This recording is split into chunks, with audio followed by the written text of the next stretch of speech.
Winnie the Pooh 123s is absolutely adorable. The only thing I don't like about this is there's an apostrophe on the official artwork, 123 apostrophe S, that shouldn't be there.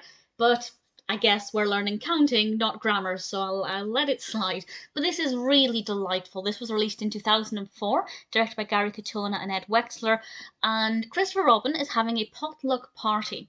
And there are 10 guests, and each person has to bring a potluck thing, whether it's food or decorations, but they have to bring enough for 10 people. And Roo is concerned because he doesn't know how he'll know when he has 10 things. And Christopher Robin says, well, you can count them.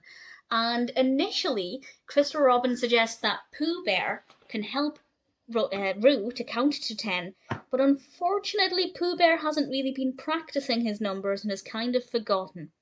So Roo uses the help of various friends, including Owl, Rabbit, and Tigger, to learn to count to 10. And each of the friends gives him a different method of learning to count, which I think was brilliant because everybody learns in different ways. I know school sometimes can kind of force children to learn in very specific ways because, of course, when you're trying to cater to a class of 20 or 30 children, you can't really, change the way you teach for every individual child.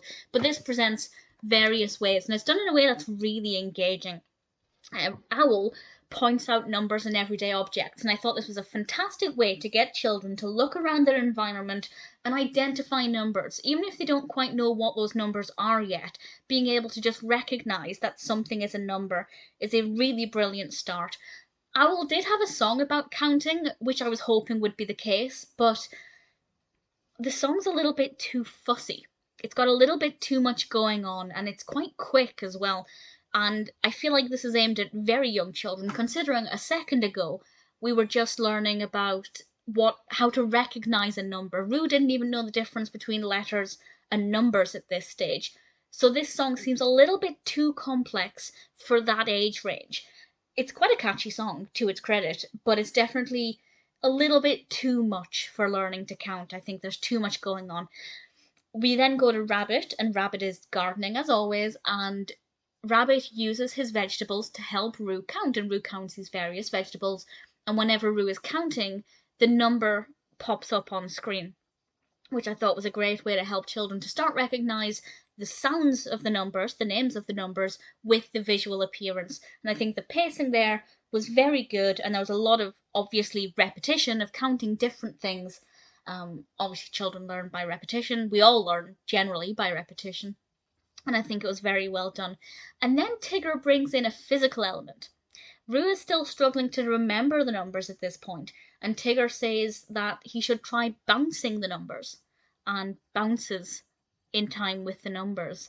And I think providing that physical element, that interactive element, can help children. It's kind of like hopscotch. It kind of reminded me a bit of hopscotch, where hopscotch is generally 1 to 10 as well, and you hop out the numbers, and it's kind of a similar concept, and I thought that was great. It can also encourage children rather to be physically active where possible, and move around, and I thought that was a nice little interactive element there as well.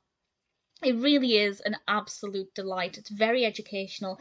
Apart from Owl's song, I think everything was explained very clearly, very easy to follow, it's very well edited, and initially I thought it was just going to be Pooh Bear and Roo, so it was nice to have the other characters brought in as well, and the overarching narrative of needing to learn to count to help count out food for the potluck, I thought was a nice little narrative as well. Parties are obviously a very happy occasion, a nice time, and this is something that I think was carried across in the episode.